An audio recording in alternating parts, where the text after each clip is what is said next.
The Michael Hatfield Remax team presents Real Estate and More. Bay Area real estate is different than in all of America. And why? What's up with home buyers? What's on sellers' minds? How is the market? And much, much more. Now, here's your host, Michael Hatfield. Welcome to the Real Estate and More show, and thank you for tuning in.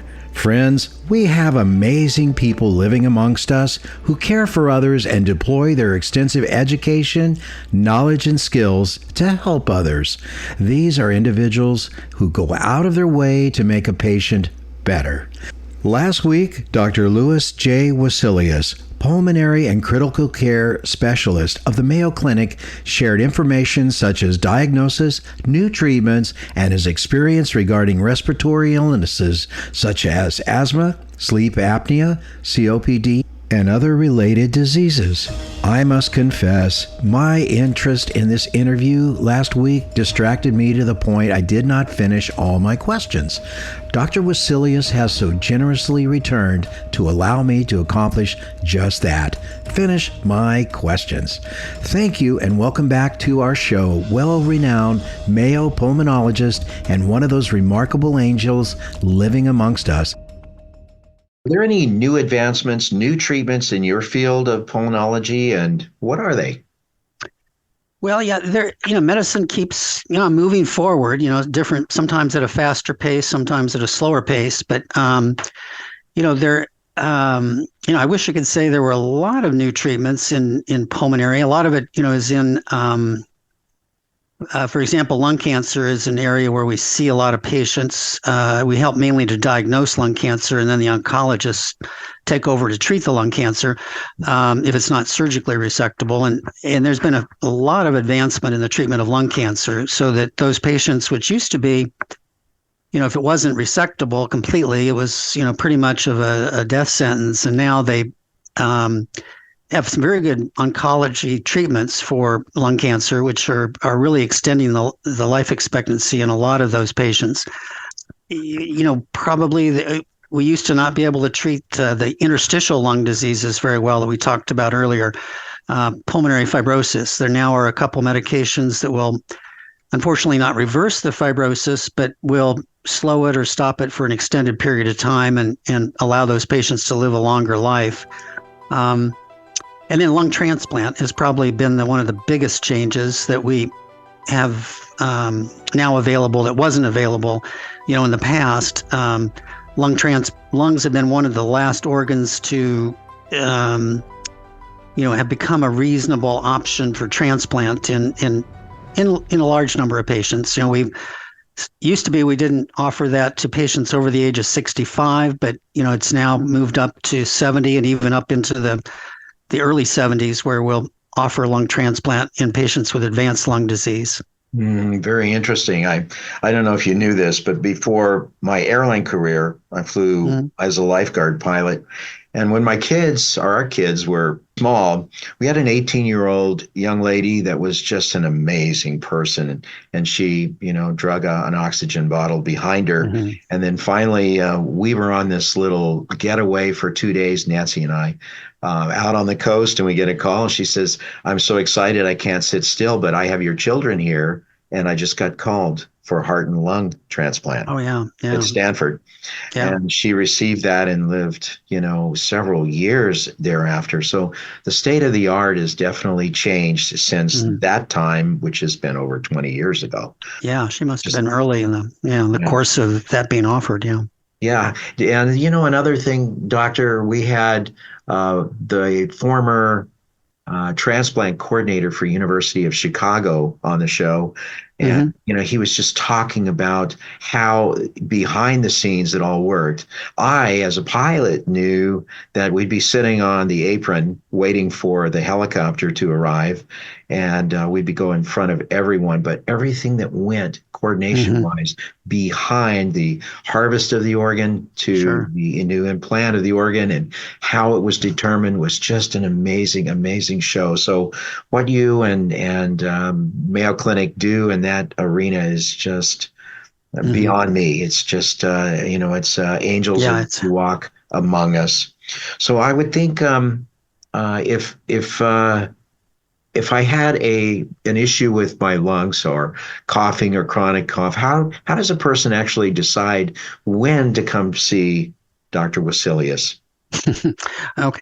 Well, there are a couple of red flags and then some yellow flags. I think certainly if someone is coughing up, something, some blood, that's always a red flag. It's not necessarily, something serious if it's a small amount and just very transient. A lot of people with a bad bronchitis, a bad infection in the lungs, maybe even say with COVID, sometimes that would happen. But if it persists, if that's happening, for more than a week or so, let's say, or the amount of blood seems to be increasing, that's certainly a red flag. A cough with other symptoms like weight loss or fevers, chills, a cough is a frequent symptom, but it is, in retrospect, often the first symptom in lung cancer. So a cough that doesn't go away and no clear reason for it, no obvious recent infection, that deserves to be checked out, particularly in somebody who's, it's sort of at risk for that, an older patient, let's say, with a smoking history. So those are red flags. Cough with shortness of breath, if there are other symptoms with it, that probably needs to be checked more quickly. So it depends on the context and the age of the patient and those sort of issues.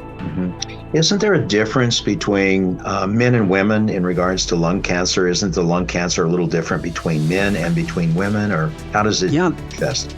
Yeah, that's true. Yeah, the main difference that we're seeing, and unfortunately, is that in women there's a much higher frequency of lung cancer in women that are non-smokers, that have never smoked cigarettes, let's say, or never smoked anything.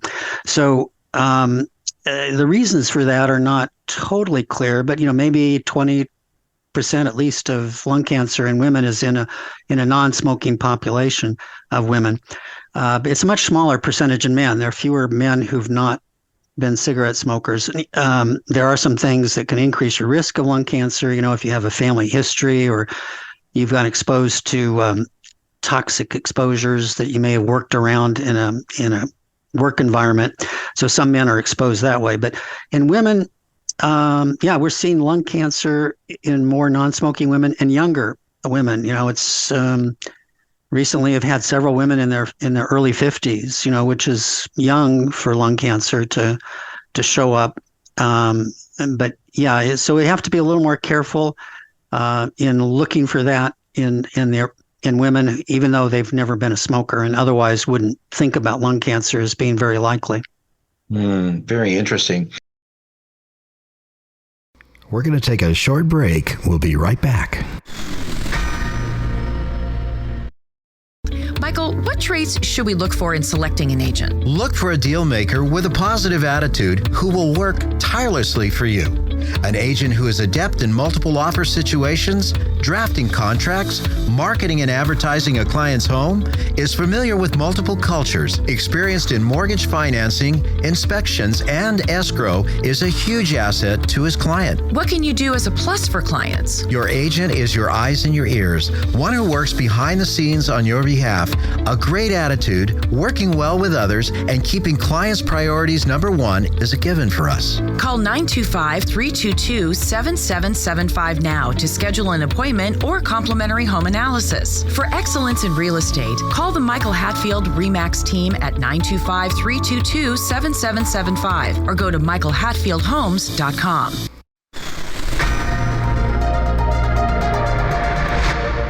With low housing inventory and constantly changing mortgage rates, buying or selling home is challenging. Choose an experienced team who cares. Here's Michael Hatfield. In a quiet cul-de-sac near the quaint town of Clayton, revel in the wonderfully tall ceilings and open and spacious elegance of this immaculate 3,321 square foot, 5-bedroom, 3-bath masterpiece. 22 Wordsworth Court in Concord boasts outdoor living at its best with sparkling pool and newly built gazebo. Plenty of room for an RV or a possible ADU. Highly ranked schools in a warm sense of neighborhood here.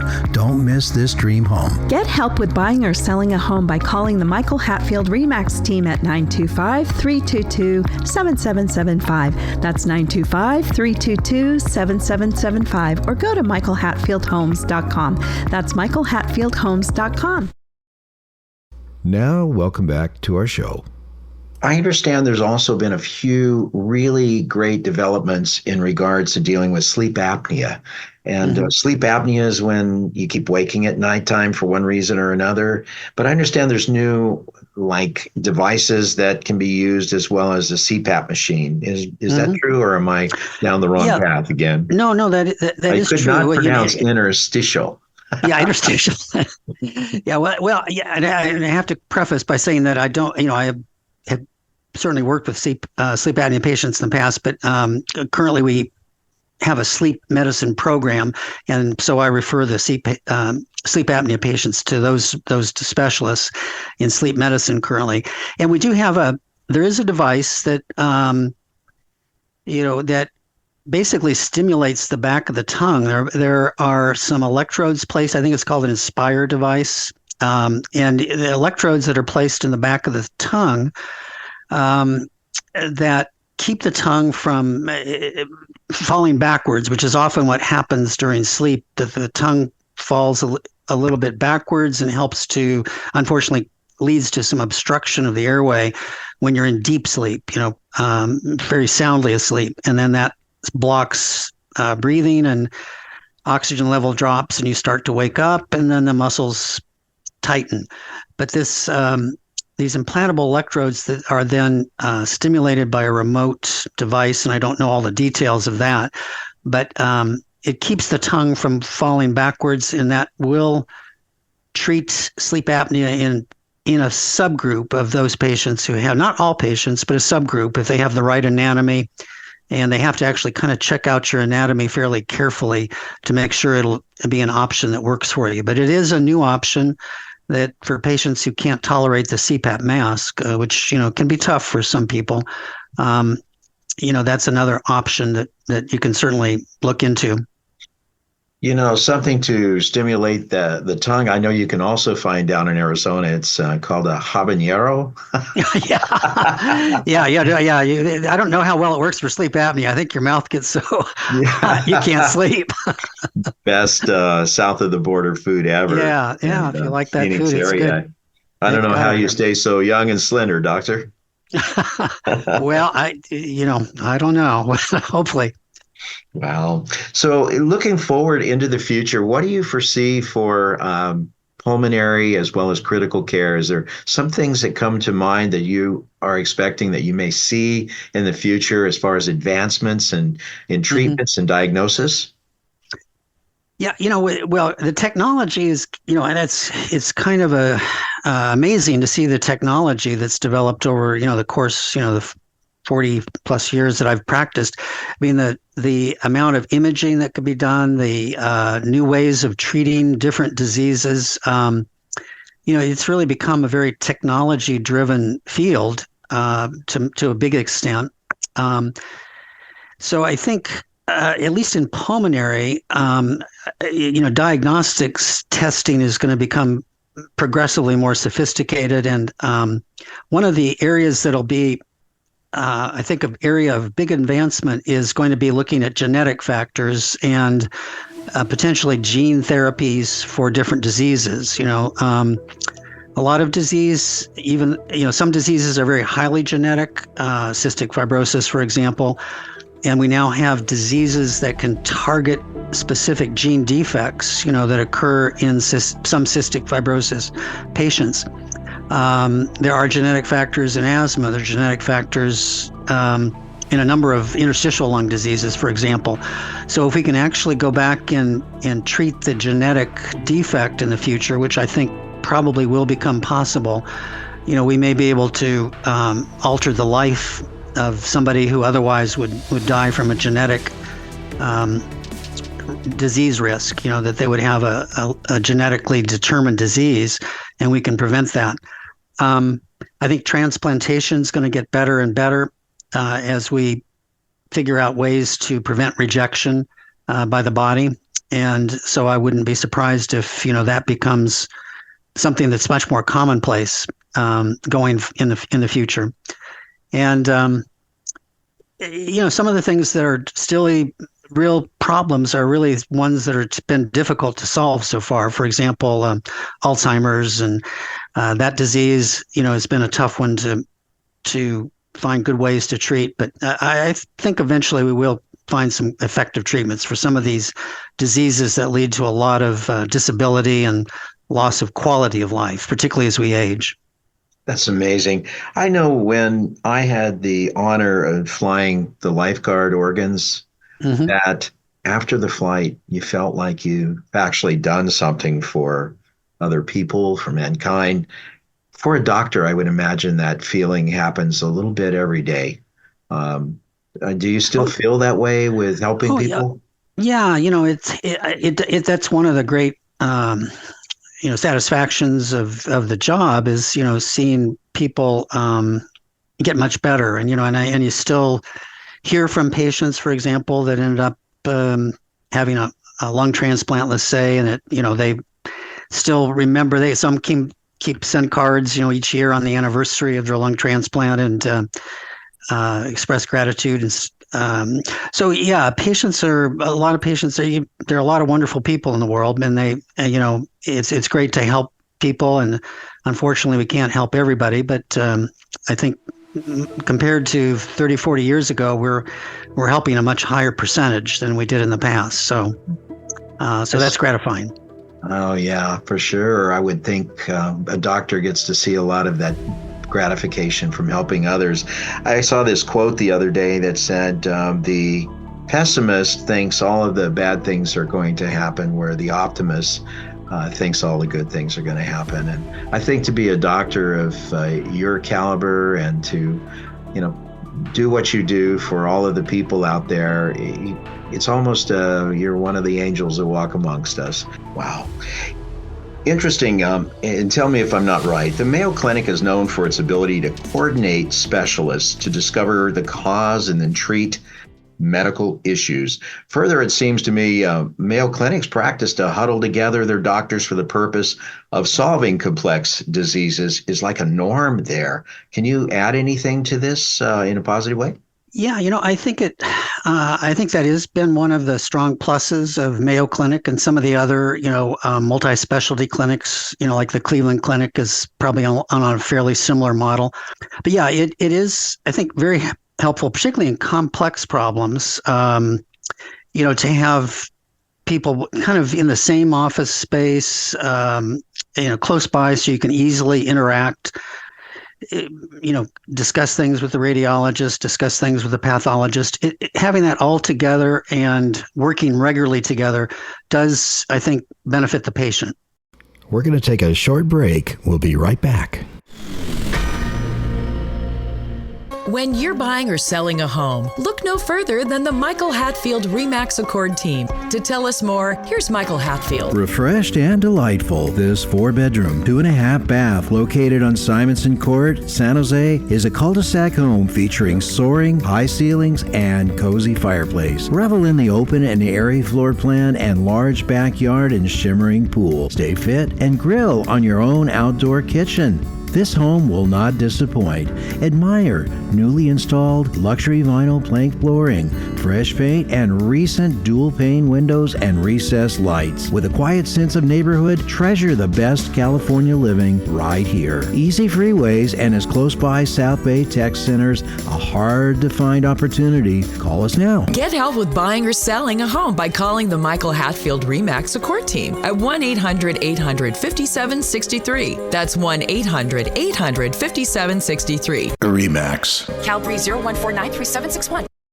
Now, back to our show. Folks, we're speaking with Dr. Louis J. Wesselius. He's a pulmonologist in Scottsdale, Arizona, and is affiliated with the Mayo Clinic, Arizona. He received his medical degree from University of Kansas School of Medicine and has been in practice for more than we're not saying. He's a young guy. Long time. Dr. Wesselius has expertise in treating sleep apnea, asthma, bronchitis, among other conditions. What are the most common pulmonary problems that you see as a pulmonary specialist? We're sort of in a referral program practice here at Mayo. So we see, a lot of referred patients that are fairly complex, but still, I would say, chronic cough is right up there as one of the top ones, as well as, somebody coming in because somebody had a CAT scan for one reason or another, a CT scan, and something showed up on the CT scan and they're worried about lung cancer or some other serious problem. But the chronic cough, and chronic cough we define as any cough that persists longer than 8 weeks. Shorter than that, it's usually related to a respiratory infection. But if it lasts longer than 8 weeks, then we start thinking of, other causes of chronic cough, such as asthma, chronic bronchitis, reflux, gastroesophageal reflux can be a cause, allergies with nasal drainage. And then we're picking up more patients now that have what we call laryngeal hypersensitivity, which is just a problem where the cough receptors in the larynx get overly active so that it takes less and less to trigger a cough in those individuals. Yeah. Is there anything you'd like to say in closing today, sir? Well, I think you've asked a lot of good questions. I hope I've provided some reasonably good answers. Medicine's a great field in terms of opportunity of meeting a lot of wonderful people and also seeing a lot of courageous people dealing with tough problems. It's not always fun when you're dealing with somebody who has a disease that's challenging to deal with, both for the patient and the doctor. So but it's a gratifying field, and I'm glad we're making some progress, and hopefully the next generation is going to benefit from some of the progress we made in this generation. Oh, very nicely done, my friend. I hope you've enjoyed our conversation today with world-renowned Mayo Clinic pulmonologist and critical care specialist, Dr. Louis J. Wesselius. He is one of those remarkable people living amongst us, sharing what he's learned and helping those in need. Thank you, Doctor, for being on the show.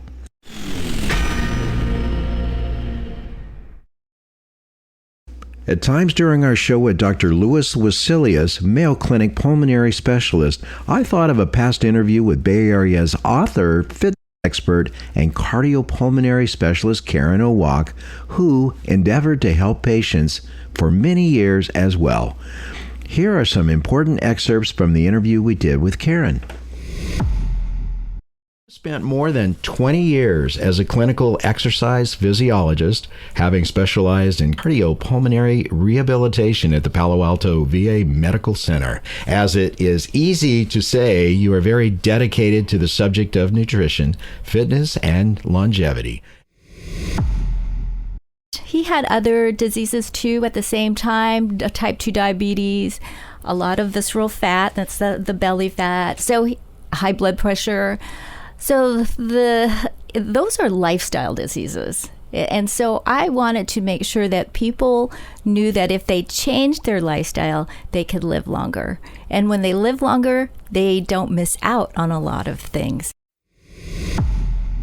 For some reason, as you get older, people stop bending their knees. And that means maybe their knees are a little sore, but oftentimes they've lost muscle mass in their lower extremities and their thighs and the hamstrings. Oh, I hate to confess, but I have some work to do. I got to get back in that gym. Now tell me about a person's functional fitness and how it affects the brain. Oh, so functional fitness. Okay, so part of being functional is having good balance. And the Japanese did a study of over 1,400 men and women, average age 67 years old. And they found a very strong correlation between being able to balance on one leg and if they weren't able to balance on one leg, they saw a lot of ischemic strokes, microbleeds in the brain, lower scores on cognitive tests, and then cerebral small vessel disease. So there is a strong correlation, and I think it's because when you have poor balance, you're not functional. You're just some of the basic things is you can't walk very well. And if you're not walking well, you can't do a lot of activities. So one of the things I always look at is balance. I do a full functional assessment to get a good idea of what that person needs to work on. But balance is it's so important. And everything starts with the feet on up. Interesting. You've really done a lot of work with this. I know we were talking off the air momentarily, a few moments ago, about the importance of our veterans taking care of themselves, especially when they get towards the back nine. It takes a lot to deal with what they have obviously had to go through in times. So, and in my profession, I've worked with a lot of men and women, mostly men. Those are the ones that have a lot of the heart problems. The women generally don't survive. Karen also is a medical fitness trainer. I would say she's medical. She has that medical background in cardiopulmonary, and she also works with the physiology of your body at the same time. And type 2 diabetes, it's a very serious disease. We talk about dementia a lot, and type 2 diabetes and dementia are strongly associated. So, and you think about how many people have diabetes, well, you're going to see a lot of dementia cases later on. I read that men have actually more heart attacks than women, and I think you touched on that. But women who suffer an attack are more likely to be fatal. Some men said, "Why are there no women in our program?" And I said, because most of them don't survive. And oftentimes it's because they do have their heart attacks a little later in life. So they have other comorbidities. They have other diseases that they are plagued with. So they're a little bit more compromised. When you have symptoms, you have to get to the hospital right away. Thank you, nutrition expert and cardiopulmonary specialist Karen Owoc, a person who is also on the front lines regarding respiratory issues. You've been listening to Real Estate and More, interesting people, important topics such as our health, and of course, real estate. You can listen to archived Real Estate and More shows at michaelhatfieldhomes.com/radio. The Real Estate and More show is podcast on all major podcast directories as well. Stay tuned for our next special guest. We'll be right back.